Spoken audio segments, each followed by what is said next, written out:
Hola a todos, ¿cómo están? Bienvenidos a un capítulo más aquí en Futuros Médicos y el día de hoy vamos a hablar de lo que es otro tema pediátrico, el cual es dolor torácico en pediatría. Obviamente va a estar expuesto por mi persona, Daniel Monteño Castrillo, y espero que este video sea de su total agrado. Y bueno, como es costumbre en el canal, le traemos una frase de René Favaloro, el cual es un médico, inventor y educador argentino, cardiocirujano, obtuvo reconocimiento a nivel mundial por haber creado la técnica de bypass coronario. Y la frase es la siguiente: para mí es tan importante la señora que limpia el quirófano como el cirujano que está operando. Es decir, que cuando el trabajo en conjunto, cualquier profesión o cualquier persona, o que sea lo más mínimo el trabajo, todos somos importantes porque estamos cumpliendo totalmente, prácticamente un rol, ¿cierto? Para llevar a cabo un ejemplo, la cirugía. Por ejemplo, la persona de la limpieza se encarga de mantener limpia el quirófano y sin quirófano no hay cirugía. Sin anestesiólogo no podemos obviamente pasar la anestesia al paciente, por ende tampoco hay cirugía. Si no está el cirujano, quien opera al paciente. Y así sucesivamente. Todos cumplimos un rol sumamente importante, ya sea mínimo o poco, para poder llegar a un objetivo específico. Entonces todos los trabajos son sumamente importantes y son de igual de valiosos. Entonces esa frase es lo que nos quiso dar René Favaloro. Bueno, lo que se va a hablar que es dolor torácico, podemos decir que es la causa más frecuente de consulta en pediatría, especialmente en urgencia. Esta se caracteriza por la molestia o la incomodidad en el tórax con sensación de opresión o hincadas asociadas o no a una manifestación clínica, como palpitaciones, sudoración, náusea, pérdida de conocimiento. Algunos pacientes inclusive llegan a presentar dificultad para respirar, que prácticamente es disnea, dificultad para realizar actividades de alta intensidad o adoptar posiciones antiálgicas, que prácticamente el paciente busca como evitar o aliviar el dolor a través de diferentes posiciones. Eh, y bueno, las consecuencias funcionales que vamos a tener aquí es que se le ha categorizado o se le ha sumado la ausencia escolar en un 41%. Es decir, que cada 100 niños que no van a la escuela por X o Y patología, el 41% se representa o está representado por dolor torácico. Entonces, eso más o menos es lo que nos indican los textos. También se le ha asociado a las restricciones de actividades físicas en un 69%, y es debido a que las actividades físicas puede ser un desencadenante a un posible dolor torácico. Entonces el niño, para evitar que le siga doliendo el pecho, obviamente no va a hacer ningún tipo de ejercicio. Ansiedad en el paciente y la familiar. Obviamente al nene, al bebé que le duele el pecho, se va a angustiar, se va a poner triste, se va a preocupar porque le está doliendo el pechito. Y los papás obviamente le va a dar ansiedad, le va a dar temor, le va a dar miedo, porque normalmente se asocian los dolores torácicos con problemas de sistema cardiovascular, cuando no es así. Es más, las causas cardiovasculares del dolor torácico representan un 4 o un 5%.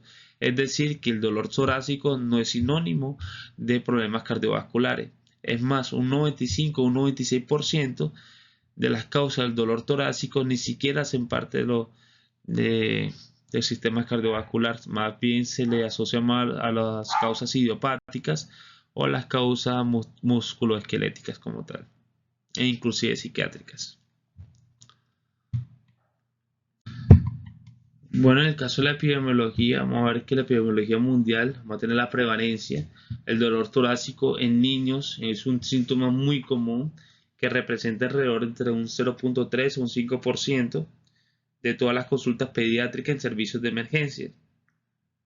La mayoría de los casos en pediatría no están asociados a enfermedades graves, y el caso de la epidemiología en América Latina vamos a tener que su prevalencia. En América Latina los datos específicos sobre la prevalencia del dolor torácico en pediatría son limitados, pero las tendencias observadas son similares a las globales, con una baja frecuencia de consulta por este síntoma. Es decir, el paciente normalmente llega porque el papá, por su angustia, porque como el nene le duele el pecho, piensa que es un problema cardiovascular, Normalmente llegan por ese mismo síntoma, que el nene le duele el pecho, si no, no lo llevan. En los estudios regionales, además de que los estudios realizados en diferentes países de la región sugieren que la etiología predominante sigue siendo musculoesquelética e idiopática, como lo estaba mencionando anteriormente, y son muy pocos los casos relacionados con condiciones graves como cardiopatías o cardiopatías congénitas. Entonces vamos a ver que las causas no cardiovasculares de origen traumático o no traumático van a representar alrededor de un 95 a un 96%, dependiendo del texto que nosotros estemos revisando. Es decir, causas. Ahí está, lo perdí. Causas no cardiovasculares representan alrededor de un 95%. Y las causas cardiovasculares van a representar alrededor de un 5%.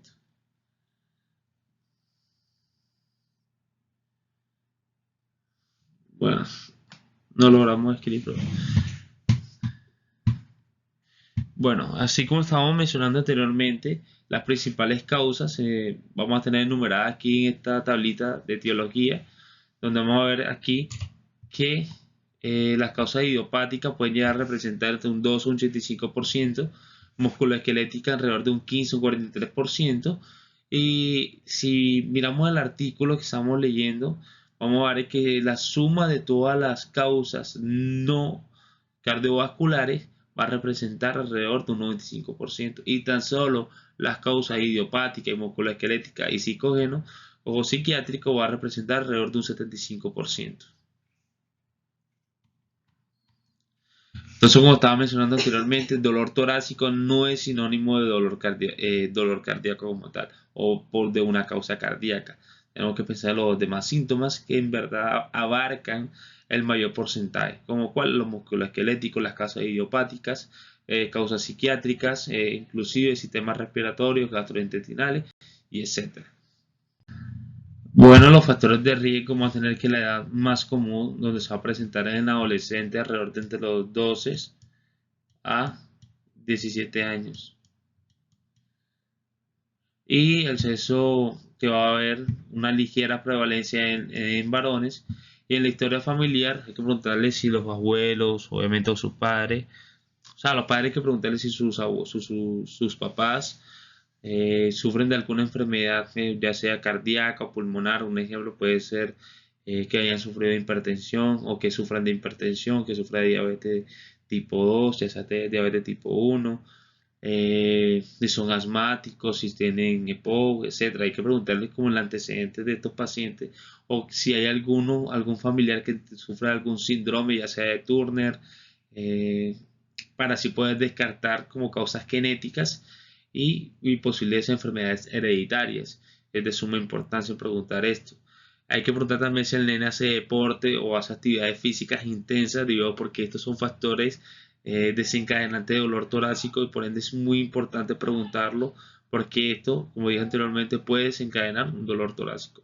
Las condiciones persistentes vamos a tener el asma, las enfermedades cardíacas congénitas, las enfermedades reumatológicas. Son sumamente importantes preguntarle si el nene sufre de asma, si ya es asmático, si sufre de alguna enfermedad congénita, ya sea una cardiopatía congénita, por así decirlo, una enfermedad reumatológica, etc. Y aquí vamos a tener los factores desencadenantes que vamos a tener los ejercicios de alta intensidad, las infecciones respiratorias, los traumas torácicos. Pues, puede ser un ejemplo, un niño que practique béisbol y todo el mundo sabemos que las pelotas de béisbol son pesadas, cualquier golpe con ella duele demasiado. Pero imagínense que una pelota de béisbol le pegue en el pecho al nene, pues obviamente va a ser un desencadenante que le va a llegar a causar un dolor torácico al nene. El consumo de cocaína o anfetaminas o sustancias químicas semejantes y o bebidas energizantes, consumo de café y bebidas carbonatadas en exceso, y también hay que investigar situaciones de estrés o conflictos emocionales del nene porque tanto el bullying o los problemas familiares e inclusive el maltrato a los niños pueden llegar a desencadenar un dolor torácico. Bueno, en el caso de la etiología, vamos a ver que existen muchas causas posibles, pero muy pocas se consideran graves. Las más frecuentes son las de origen musculoesquelético, como estaba mencionando anteriormente, también las psiquiátricas o las psicológicas, y obviamente también las causas idiopáticas. Estas prácticamente no se identifican las causas como tal de que le esté dando al niño el dolor torácico. Entonces si juntamos todas estas, vamos a suponer más o menos un 75% de las causas de dolor torácico. Entonces las causas cardiológicas, sin embargo, representan tan solo un 5%. Inclusive, si revisamos algunos textos, tan solo va a representar alrededor de un 4% en su totalidad. Habitualmente aparecen en pacientes que ya se sabe que tienen problemas de corazón u otras enfermedades importantes. Además de los pocos casos de origen cardíaco en la enfermedad pediátrica, el dolor torácico puede ser de origen diverso. Entonces vamos a ver cuáles son sus diversos orígenes. Entonces aquí tenemos la misma tablita que les mencioné anteriormente, donde vamos a tener las principales causas y se vamos a enumerar las diferentes como diagnósticos diferenciales de cada uno de los sistemas que podemos ya nosotros pensar de por qué el nene está desencadenando un dolor torácico. Vamos a ver que la causa idiopática, como ya anteriormente, representa alrededor de un 2 o un 85%, la respiratoria entre un 2 o un 21%, la gastrointestinal un 4 o un 7%, y vamos a tener los diferentes diagnósticos diferenciales dependiendo de cada uno de los sistemas que se puede llegar a estar afectado y estén causando el dolor torácico. Bueno, en el caso de la clasificación, vamos a clasificarlo de dos formas: el dolor torácico de origen extracardíaco y el dolor torácico de origen prácticamente cardíaco. Pero antes de comenzar debemos hacer una pregunta: ¿cuándo debemos preocuparnos como tal del dolor torácico? Bueno, algunos textos nos dicen que el dolor torácico suele causar ansiedad tanto en los niños como en los familiares, como lo mencionamos en la primera diapositiva, porque frecuentemente se comparan con los adultos. Entonces piensa que siempre la causa va a ser cardíaca. Entonces, donde sí se suelen ser sinónimos de afectación cardíaca, sin embargo, la gran mayoría de los procesos que causan dolor torácico en los niños son benignos, es decir, que no hay una causa de malignidad como tal y no va a afectar a otro sistema, y suelen ser de solución rápida y espontánea y no amenazan como tal la vida del paciente. Es más, los textos nos indican que representa alrededor de un 1 o un 6% de mortalidad en los pacientes que sufren un dolor torácico a este tipo de edad. Entonces, ya llegando al caso de la clasificación de dolor torácico de origen extracardíaco, vamos a ver que el origen extracardíaco pues, representa aproximadamente un 95% de todas las causas, y eso lo sacamos porque tan solo las causas cardíacas representan entre un 5 y un 4%. Entonces, las causas principales vamos a tener las causas musculoesqueléticas, pulmonares, gastrointestinales y la miscelánea, que prácticamente son otros tipos de causas de dolor torácico. Entonces vamos a tener patologías musculoesqueléticas, patologías respiratorias, gastrointestinales, psiquiátricas, mamarias y patologías de origen neurógeno. Patologías musculoesqueléticas como tener traumatismo, síndrome de dolor precordial, el caso respiratorio, neumonía, asma, pleuritis, neumotoras, y etcétera, y así sucesivamente. Y bueno, las causas ya del dolor torácico de origen cardíaco, vamos a tener las arritmias. En el caso de las arritmias, vamos a ver que estas pueden ser producidas por dolor torácico, obviamente, probablemente por cierto grado de isquemia miocárdica. Si esta se prolongó en el tiempo, pues, se puede estar reflejando de esa manera. Entonces, las arritmias deben considerarse en los pacientes que presentan junto a los dolor torácico, llegan con palpitaciones, síncope, convulsiones o crisis comiciales, dificultad respiratoria brusca, y en algunos pacientes con cardiopatías estructurales también llegamos a pesar de esta forma: anomalías estructurales, procesos infecciosos, inflamatorios de estructuras cardíacas, causas vasculares como enfermedad de Kawasaki, donde vamos a ver aquí un corazón normal, vamos a ver el músculo cardíaco, los miocardios como tal, vamos a ver que estos se pueden llegar a inflamar, causando una miocarditis que hace que el músculo cardíaco se vuelva grueso e hinchado y puede llegar a causar el dolor torácico. En el caso de la enfermedad de Kawasaki, vamos a tener manifestaciones clínicas como dolor de garganta, dolor articular, ojos rojos, aneurisma de la arteria coronaria, diarrea, hinchazones tanto de manos y pies, y vamos a ver también descargamiento de las, de las, de las palmas y de las plantas de los pies. Vamos a ver fiebre de alta persistencia, inflamación de los ganglios, dolor de garganta, dolor articular y etcétera. Entonces, no sé si ustedes se acuerdan que prácticamente la enfermedad de Kawasaki es una vasculitis aguda de la infancia que provoca una hinchazón, inflamación de las paredes de los vasos sanguíneos de tamaño pequeño, mediano, que transporta la sangre por todo el cuerpo. Entonces, si tenemos un paciente que le haya pasado esta patología, debemos considerar firmemente la posibilidad del origen isquémico coronario ante este posible dolor torácico intenso que le puede estar pasando o cursando el paciente. Tras la fase inflamatoria de la vasculitis inicial, vamos a ver que esta se puede producir un reemplazo por tejido fibroso, causando así una estenosis en las arterias coronarias. Y por eso se llega a presentar el dolor torácico en la enfermedad de Kawasaki como causa vascular.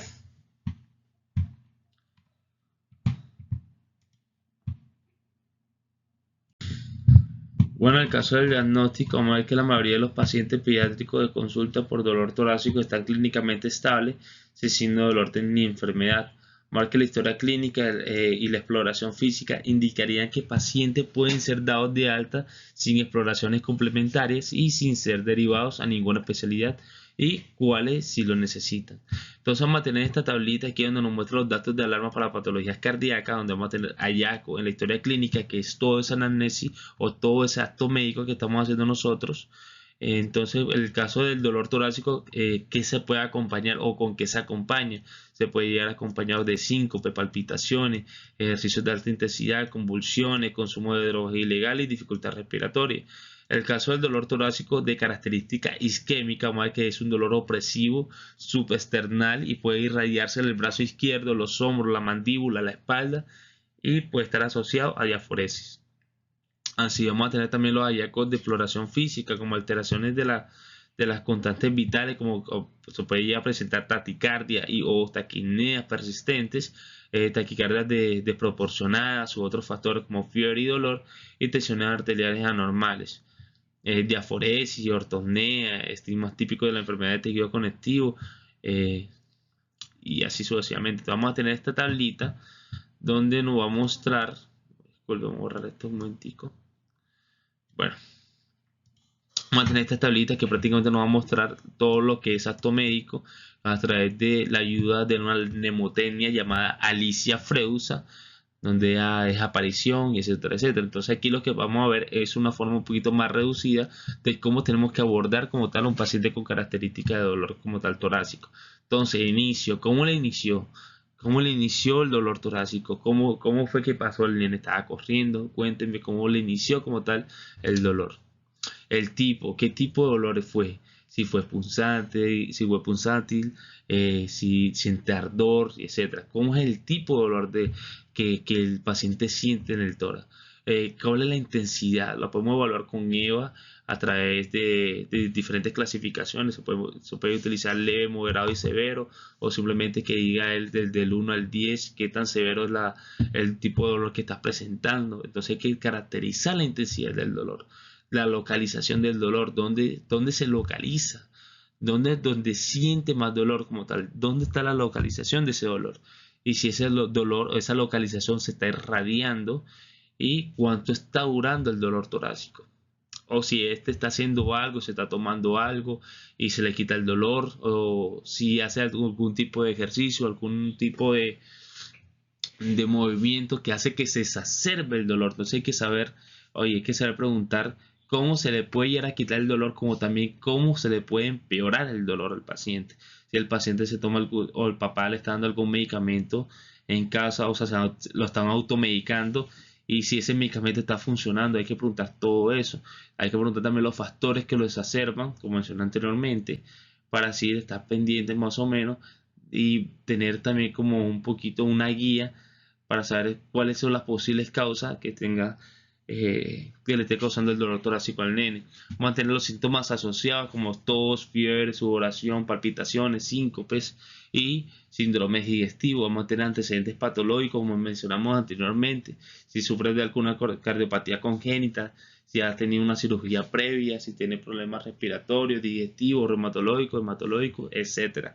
Vamos a preguntar también los antecedentes familiares, si hay pacientes que han sufrido un infarto de miocardio, si hay síndrome genético como síndrome de Turner, etc. ¿Y por qué síndrome de Turner? Porque estos tipos de síndromes o alteraciones genéticas también pueden llegar a alterar o a tener repercusiones en el corazón, es decir, puede haber malformaciones cardiovasculares que le estén causando el dolor torácico al nene. O sea, hay que descartar una posible causa genética.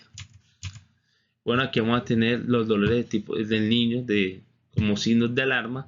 Entonces, cuando nosotros sabemos que en verdad estamos con un dolor torácico que es sumamente peligroso, que esté comprometiendo como tal a nuestro paciente.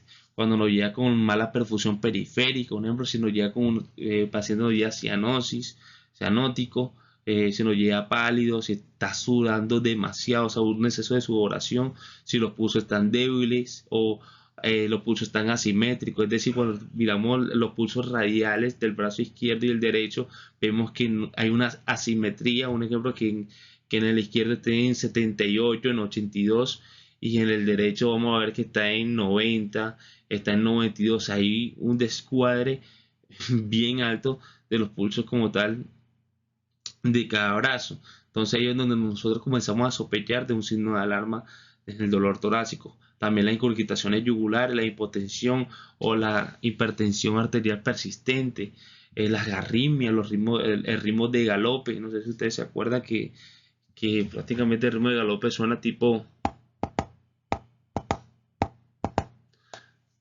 así como les hice ahora en el audio.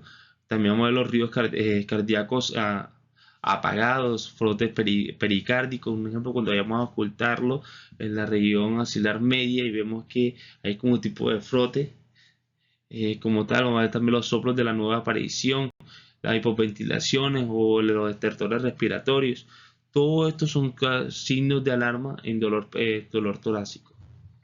El caso de la historia clínica tiene que ser sumamente detallada y dirigida a identificar los datos de alarma citados anteriormente, además de que tenemos que también preguntar por los datos de orientación en el diagnóstico, como tenemos la tabla representada como datos de anamnesis que orienta el diagnóstico. Entonces vamos a ver que tenemos que caracterizar el dolor que está presentando el paciente, cuáles son los síntomas que lo están acompañando y cuáles son los síntomas que están precipitando o agravando como tal el dolor torácico. Es decir, si nos llega un paciente con un dolor desgarrador muy intenso y a veces se raya la espalda, podemos pensar lo que viene siendo una disección aórtica. Pero en el caso, si nos llega un dolor caracterizado por dolor preurítico, con dificultad para respirar, ya podemos pensar lo que viene siendo una neumonía, un neumotor, un tromboembolismo pulmonar, un síndrome torácico agudo, y etcétera. Entonces aquí en este tablito vamos a tener las características del dolor y las posibles diagnósticos diferenciales que pueden llegar a estar causando ese tipo de dolor como tal, que nosotros llegamos a obtener de los papás o del paciente a través de la anamnesis. Entonces, haciendo más. Bueno, en el caso de las pruebas complementarias, prácticamente nosotros las vamos a llevar o las vamos a ejecutar o a hacer dependiendo del sistema que se vea comprometido. Es decir, si pensamos que es una causa del sistema respiratorio, podemos mandar una radiografía de tórax para descartar neumonía, neumotórax o fracturas costales. Si pensamos que son causas cardíacas, podemos mandar un electrocardiograma para evaluar la arritmia o la miocarditis. Y si pensamos que hay alguna anomalía, ya sea alguna anomalía cardiovascular, mandamos un ecocardiograma para así descartar las anomalías estructurales cardíacas. Y podemos inclusive mandar pruebas de funciones pulmonares como la espirometría en caso de sospecha de asma, y la endoscopia digestiva si se sospecha de reflujo gastroesofágico. Entonces, las pruebas complementarias va a estar basada y la vamos nosotros a justificar y a basarla, o sea, como a sustentarla, dependiendo del sistema que nosotros creamos que está causando el dolor torácico en el paciente. Bueno, aquí tenemos un algoritmo el cual nos basamos en el triángulo de aproximación o triángulo de evaluación pediátrico. Si vemos que el triángulo de evaluación pediátrico está estable, obviamente vamos a hacer una correcta anamnesis, una correcta exploración física totalmente completa, y vamos a ver si no vemos patología aparente que esté causando dolor torácico. Vamos a dejar al paciente en observación y vamos a hacer un seguimiento. Pero llevar el caso, un ejemplo, que nosotros encontremos hallazgos sugestivos de patología cardíaca en la exploración física, vamos a dar un electrocardiograma para ver qué es posible o qué es lo que está sucediendo. Entonces, si los datos nos da como datos de isquemia o arritmias activas, datos de pericarditis, vamos a mandarlos directamente a urgencia. Y llegó al caso que hay una persistencia de la onda QT o un QT largo o síndrome de Brugada y datos de miocardiopatía hipertrófica, vamos a derivar a lo que viene siendo cardiología de forma inmediata, eso lo vamos a remitir. Y si se sospecha alguna patología respiratoria, lo que vamos a dar es una radiografía de tórax. Y así sucesivamente, esto es lo que nos muestra el algoritmo de lo que tenemos que hacer nosotros mismos. Entonces, llegado al caso de que tengamos un triángulo de aproximación alterado, vamos a utilizar lo que es la ABCD de soporte vital pericárdico, pediátrico. Vamos a ver los posibles diagnósticos más probables como miocarditis, isquemia miocárdica o IAN, taponamiento cardíaco, arritmia, tromboembolismo pulmonar, crisis asmática grave, cuerpo extraño intrabronquial y así sucesivamente. Vamos a tener como que el actuar que nosotros tenemos que hacer nosotros para poder llegar a un diagnóstico correcto como tal del dolor torácico. Bueno, este algoritmo es prácticamente más de lo mismo, donde se hace ya el paciente con dolor torácico, se hace una anamnesis detallada, un examen físico completo. Vamos ahora a orientarlo al diagnóstico. Un ejemplo, si pensamos un diagnóstico idiopático, más que esto no va a estar representativo por un síntoma brusco, no son recurrentes, son cortos y en el examen físico no vamos a encontrar normalmente normal. Entonces nosotros podemos mandar lo que viene siendo una radiografía, un electrocardiograma. Si el dolor es intenso, hay que tranquilizar al nene, tanto a los papás, pausar, hacer reposos al niño y mandarle o darle antiinflamatorios. El caso de que sea causa respiratoria, vamos a pensar en asma, síntomas asociados a fiebre, disnea. En el examen físico podemos encontrar crépito, sibilancia, hipoventilación. Lo que se manda son radiografía de tórax y valoración y valorar, analizar y tratamiento específico. Un ejemplo, si es una crisis asmática, vamos a mandar salbutamol, que es lo que vamos a mandar es de acción corta para poder así quitar la inflamación de los bronquios del paciente. Vamos a mandar prednisolona también, es una forma de ayuda también para desobstruir al paciente. Y así sucesivamente, vamos a hacer con cada uno de los sistemas, como el digestivo, relación con las comidas, radiografía de tórax si se sospecha cuerpo extraño, tratamiento específico según la causa que tenga el paciente. Y así sucesivamente con cada uno de los sistemas que estemos pensando que le esté causando el dolor torácico al nene. Y de igual manera el tratamiento del dolor torácico en pediatría depende de la causa subyacente, es decir, dependiendo del sistema que se vea comprometido, como estábamos explicando anteriormente en el algoritmo, vamos nosotros así a dar el tratamiento. Un ejemplo, músculo esquelético, como analgesia, ya sea ibuprofeno, paracetamol, y se me había olvidado, hay que preguntar sí o sí si el niño sufre de algún tipo de alergia, porque si es alérgico a los AINES, le damos ibuprofeno, nos mandamos al otro mundo. Entonces tengan cuidado con eso. Darle reposo al nene y mandar a fisioterapeuta. Caso respiratorio, estamos hablando de los broncodilatadores como salbutamol, antibióticos, si hay infección y antiinflamatorio. Vamos también a abordar el caso de las cardíacas, antiarrítmico, antiinflamatorio, manejo en la unidad de cuidados intensivos si es necesario, y así sucesivamente vamos a nosotros como a guiar o hacer un tratamiento específico dependiendo de la causa del sistema que esté afectado en el nene que le esté causando el dolor torácico. Entonces, tratando como tal la causa, resolvemos nosotros el dolor torácico. Más nada. Entonces, en pocas palabras es, tratamos la causa que le está causando el dolor torácico y así se le quita el dolor torácico al niño. Por ejemplo, si tiene crisis asmática, si saldamos la crisis asmática, se le va a quitar el dolor torácico al niño.